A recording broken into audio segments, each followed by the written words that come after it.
திடீர்னு ஏற்பாடு செஞ்ச ஃபங்க்ஷன். டிசம்பர் 3ஆம் தேதி படம் ரிலீஸ் பண்ணலான்னு முடிவு எடுத்துட்டோம். அதுக்கு முன்னாடி படத்தை பற்றி ப்ரமோஷன் பண்ணணும். ஹீரோ இல்லாமல் ப்ரமோஷன் பண்ண முடியாது.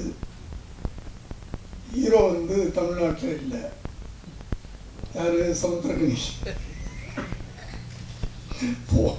ஃபோன் போட்டேன், சார் நான் ஹைதராபாத்தில் இருக்கேன், எப்போ வர்றீங்கன்னு கேட்டேன். சார் நான் இங்கே செட்டில் ஆகிட்டேன் சார். என்ன சார் சொல்கிறீங்க, தமிழ்நாடு மறந்துட்டீங்களா அப்படின்னு. இல்லை இல்லை, இங்கே பெரிய பெரிய படமெல்லாம் வருது, இது வேற, டப்பு வேற, பெருசு பெருசா, அதனால நான் இங்கே செட்டில் ஆகிட்டேன். ஆனால் நீங்கள் எப்போ கூப்பிட்டாலும் வர்ற என்ன விஷயம் அப்படின்னு சொன்னார். சொன்னால் இல்லை சார், நீங்கள் ஃப்ரீயாக இருக்கும்போது சொல்லுங்கள், இப்படி ஒரு ஆடியோ ஃபங்க்ஷன் பண்ணிடலாம் அப்படின்னு. முந்தா நாள் காலையில் ஃபோன் பண்ணுறாரு. முந்தா நாளா? நேற்றாங்க சார்?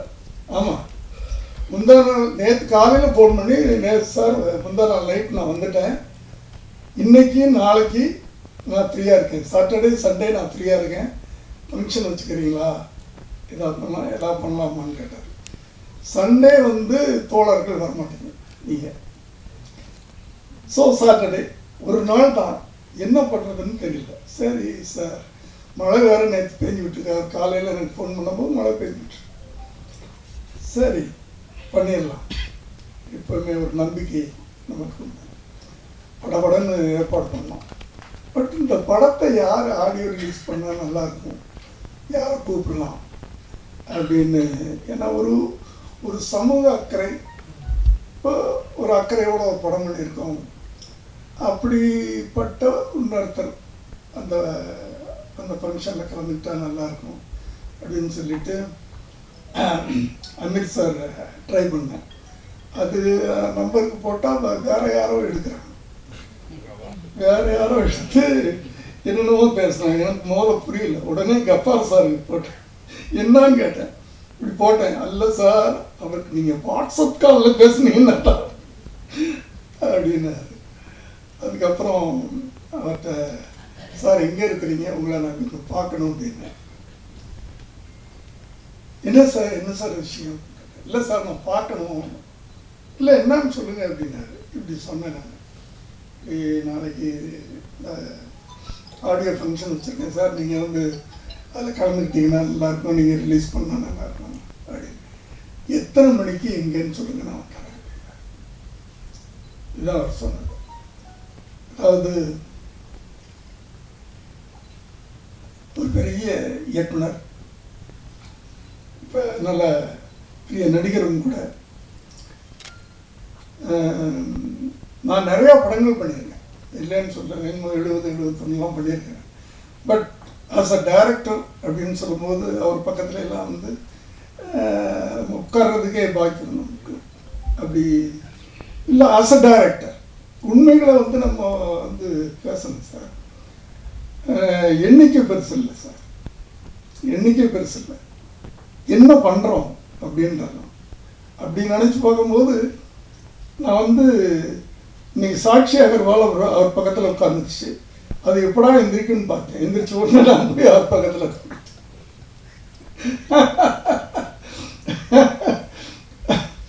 ஆனால் நன்றி சார், நான் வந்ததுக்கு, திடீர்னு கூப்பிட்டு திடீர்னு வந்ததுக்கு ரொம்ப நன்றி. ஆனால் ஒன்று சார், இந்த படம் நான் உங்களுக்கு போட்டியாக தான் எடுத்திருக்கேன், உங்களுக்கு போட்டி தான் சார். இந்த விஷயத்தில் நான் கூப்பிட்டு வச்சு கொலை பண்ணுறேன்னு நினைக்காதீங்க.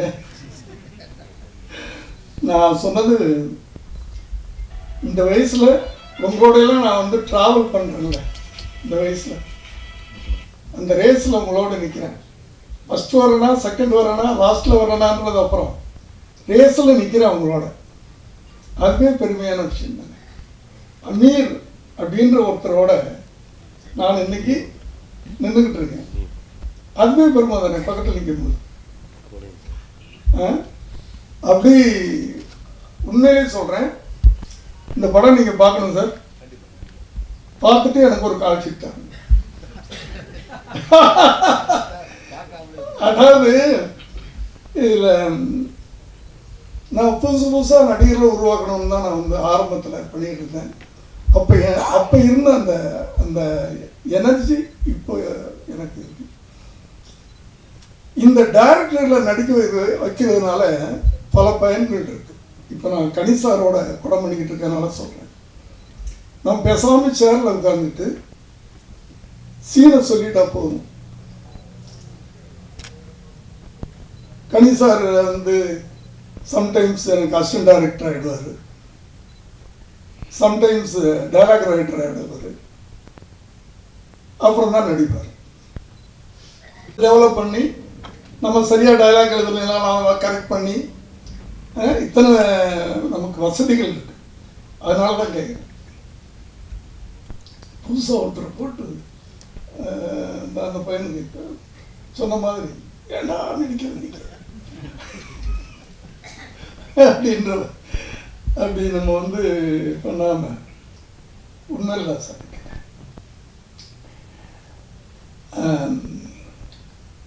அடுத்து கணிசாரை பற்றி நான் நிறைய பேசிட்டேன். அதாவது சமீப காலமாக நீங்கள் பார்க்காத சமுத்திரக்கனியை இந்த படத்தில் பார்க்கலாம். அழகான ஒரு ஹீரோ, அமைதியான ஒரு ஹீரோ, சாஃப்டான, யாரோ சொன்னாங்க, ஒரு சாஃப்டான இனிமையான ஒரு ஹீரோ. ஆனால் அவருக்குள்ள ஒரு கமர்ஷியல் ஹீரோ ஒளிஞ்சு கிடக்கிறாங்க. அது அவருக்கு தெரியல. நான் கொண்டாந்துட்டேன், வெளியே எடுத்துருக்கேன். ஒரு கமர்ஷியல் ஹீரோ, ஒரு கமர்ஷியல் ஹீரோவுக்கு உண்டான அத்தனை பொட்டன்ஷியலும் அவர்கிட்ட இருக்கு. அதை நான் வெளியே கொண்டாந்துருக்கேன், அவ்வளோதான்.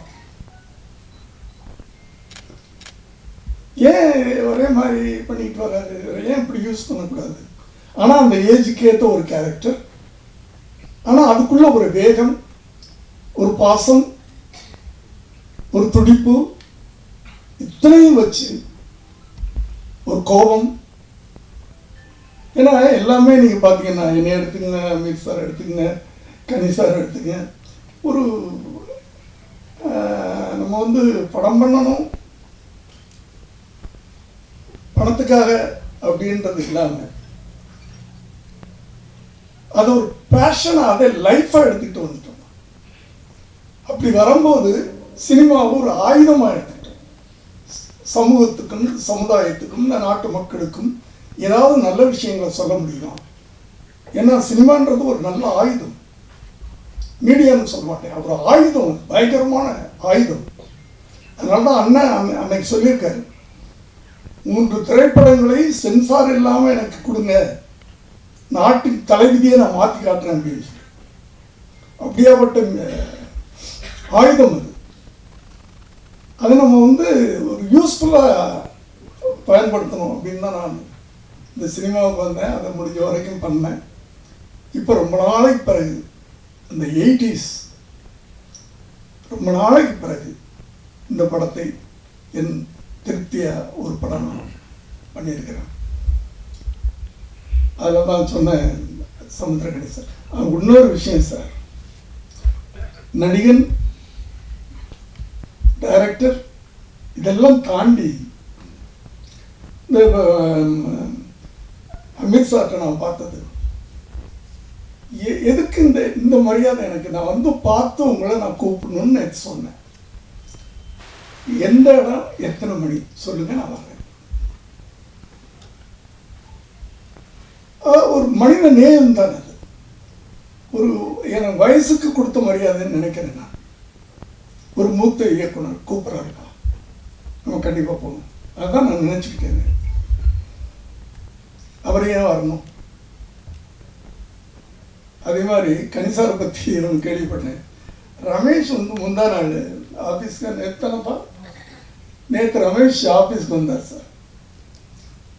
சின்ன விஷயம்தான், சொல்ல வேண்டிய சந்தர்ப்பம். திடீர்னு என்ன சொன்னார், கனிசார் என்னை வந்து ஷூட்டிங்கில் கூப்பிட்டாரு ஒரு வாரத்துக்கு முன்னாடி. இங்கே இருக்கேன் ரமேஷ், வரியா அப்படின்னு கேட்டார். நான் போன உடனே கொஞ்சம் பணத்தை எடுத்து கொடுத்து, உன் டாக்டருக்கு செகண்ட் டைம் பணம் கட்டல, ஃபீஸ் கட்டணுங்கள இந்த அப்படின்னு கொடுத்தாரு. அதை சொல்லும்போது சார், அந்த முகத்தில் என்ன சந்தோஷம் தெரியுமா சார்? அதாவது நம்ம வாழ்றது வந்து நம்ம மகிழ்ச்சியோட இருக்கிறது இல்லை சார், அடுத்தவனுக்கு நம்ம சந்தோஷத்தை கொடுக்குற பாருங்க, அது ஒரு பெரிய சொல்ல முடியாது சார், சொல்ல முடியாது. நடிகன் டைரக்டர் அதெல்லாம் தாண்டி ஒரு மனிதன் வந்து உள்ள இருந்ததுனால அடுத்தவனுக்கு ஹெல்ப் பண்றது, சந்தோஷப்படுத்துறது. பைபிள்ல சொல்லியிருக்கு, அங்கே ஒரு இடங்கள்ல சொல்வேன், ஏழைக்கு இறக்கப்பட்டு உதவி செய்கிறவன் இறைவனுக்கு கடன் கொடுக்கிறதுக்கு ஒப்பாகிறான். நல்லா புரிஞ்சுக்கங்க, ஏழைக்கு இறக்கப்பட்டு உதவி செய்கிறவன் இறைவனுக்கு கடன் கொடுக்கிறதுக்கு ஒப்பாகிறான். கடன், அந்த வார்த்தை பைபிள்ல கடன் போட்டிருக்கு. ஏன்? அந்த கடன் will be returned with interest. அதான் கடன் வார்த்தை. ஏழை மீது இறக்கப்பட்டு நீ உதவி பண்ணினா இறைவனுக்கு கடன் கொடுக்கிறதுக்கு ஒப்பாகிறான். அந்த கடன் உனக்கு வட்டியோடு திரும்பி கிடைக்கும், 10 மடங்கு அப்படின்னு பைபிள்ல சொல்லியிருக்கு. நான் பைபிளை பற்றி பேசுகிறேன்னால எனக்கு நான் அந்த குடும்பத்தில் பிறந்துட்டேன், எனக்கு சின்ன வயசுல இருந்து அதை படித்தா, அதனால தான் சொல்கிறேன். அது அதே கருத்தை வந்து மற்ற மதங்களுடைய வேதங்களை சொல்லியிருக்கும், கண்டிப்பாக இருக்கும். அப்படி அந்த அந்த அதெல்லாம் வந்து நம்ம வாழ்றதுக்கு உண்டான அடையாளம் சார். நம்ம நடித்தவங்க ஒன்றும் அதெல்லாம் வேற, அதையெல்லாம் தாண்டி ஒரு மனித நேயம்ன்றது வந்து நேற்று அந்த ரமேஷ் வந்து சொல்லும்போது அவ்வளோ சந்தோஷமா. Great sir.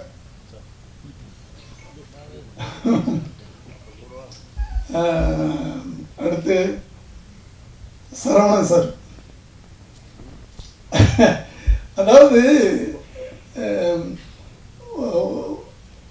இந்த நெகட்டிவ் கேரக்டர் பண்றது அப்படின்றது வந்து வில்லன், அது அந்த காலத்தில் வில்லன்னு சொல்லுவாங்க.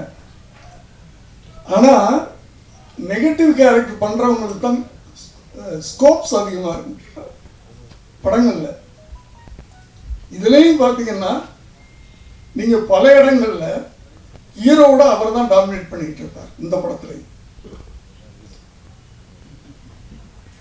நீங்கள் அந்த காலத்துல இருந்து பார்த்தீங்கன்னாவே வில்லன்களுக்கு தான், அந்த ஆன்டி கேரக்டர் பண்ணுறவங்களுக்கு எப்பவுமே ஒரு ஒரு அதுவும் இந்த நக்கலோட எம்ஆர் ராதெல்லாம் பண்ணுவாங்கல்ல, ஒரு நக்கல் கலந்த வில்லத்தனம். இது மாதிரிலாம் இன்னைக்கு நான் பேசுகிறப்பா, மணந்தால் மகாதேவி இல்லையேல் மரணதேவி, அந்த படத்தில் பார்த்துட்டு பொம்பளைகள்லாம் பயப்படுவாங்களாம் அவர் வெளியே வந்தார், சாதாரணமாக வெளியே வந்தார். அப்படி ஒரு வில்லன் அவர். ஆனால் நீங்கள் நேரில் பார்த்தீங்கன்னா குழந்தை மாதிரி பேசுகிறப்பா. 3 படம் பண்ணியிருக்கேன் அவர். நெஞ்சில் இருந்தால், சாட்சி, வெற்றி, 3 படம் பண்ணியிருக்கேன். இங்கேயாவது நான் செட்டில் சத்தம் போட்டேன்னா, தம்பி ஏமா சத்தம் போடுறேன் அப்படின்னா, அவ்வளவு குழந்தைத்தனமான ஒருத்தர். படங்களில் பயங்கரமான வில்லனா. அந்த வில்லனை இப்போலாம் வந்து நம்ம வந்து ரொம்ப ஃபேஷனாக வந்து நெகட்டிவ் கேரக்டர்னு சொல்கிறோம். ரஜினியே வந்து ஃபஸ்ட்டு நெகட்டிவ் கேரக்டரில் வந்தவர் தானே. அந்த நெகட்டிவ் கேரக்டர் பண்ணும்போது எப்பவுமே ஒரு இம்பார்ட்டன்ஸ் கிடைக்கும். என்ன ஒன்று, இந்த படம் ரிலீஸ் ஆன ஒன்று வெளியே போனீங்கன்னா குழந்தைங்கள்லாம் உங்கள் பக்கத்தில் வர மாட்டாங்க. அதுதான் அப்படி குழந்தைங்கள்லாம் மிரட்டி வச்சிருக்கீங்க படத்தில். அடுத்து செல்வகுமார் சார், அவரை பற்றி சொல்லணும்னா அது ஒரே வார்த்தையில் அவர் என் குடும்பத்தில் ஒருத்தர். விஜய் நடிகனாகும்போது அவர் ஒரு பத்திரிகை நிருபராக இருந்தார். அப்போ நான் கூப்பிட்டு விஜய்க்கு பிஆர்ஓ ஆக்கினேன். நான் பல இடங்களில் சொல்லியிருக்கேன், விஜய் இந்த இடத்துல இருக்கிறாரு அப்படின்னு சொன்னால் அதுக்கு நான் மட்டும் காரணம் இல்லை, அவனை ஒவ்வொரு படியாக தூக்கின அத்தனை இயக்குநர்களும் காரணம். அதில் முக்கியமான பங்கு செல்வகுமார். இந்த பத்திரிகையாளர்களுக்கு எல்லாருக்கும் தெரியும் எப்படி என்னென்ன அதுக்கான கஷ்டப்பட்டிருக்காரு எனக்கு தான் தெரியும். ஸோ அவர் என் குடும்பத்தில் அதான் ஒரு வார்த்தையில் அடுத்து இந்த படம் எனக்கு திருப்தியாக வந்திருக்கு அப்படின்னு நான் சந்தோஷப்படுறேன்னா அதுக்கு காரணம் என்னுடைய ஒளிப்பதிவாளர், என்னுடைய எடிட்டர், என்னுடைய மியூசிக் டைரக்டர்ஸ், இவங்க எல்லாம் தான். மியூசிக் டைரக்டர் சொன்னார், நான் பாட்டையெல்லாம் தான் முதல்ல நாங்கள் ஷூட் பண்ணி முடிச்சிட்டோம். ஆனால் ஒரு இடத்துல பேரண்ட்ஸுக்கும் அந்த குழந்தைக்கும் உண்டான ஒரு நெருக்கத்தை நான் ஒரு 4-5 சீன் வச்சுருந்தேன். அந்த சீனில் பண்ணி வச்சுருந்ததை அப்போ தான் எடிட்டர் சொன்னார், சார் இப்படி ஒரு சாங்கில் அந்த ஷார்ட்டையெல்லாம் போட்டு எனக்கு காமிச்சார். நீங்கள் ஃபங்க்ஷன் பார்க்க வந்தீங்களா? இல்லை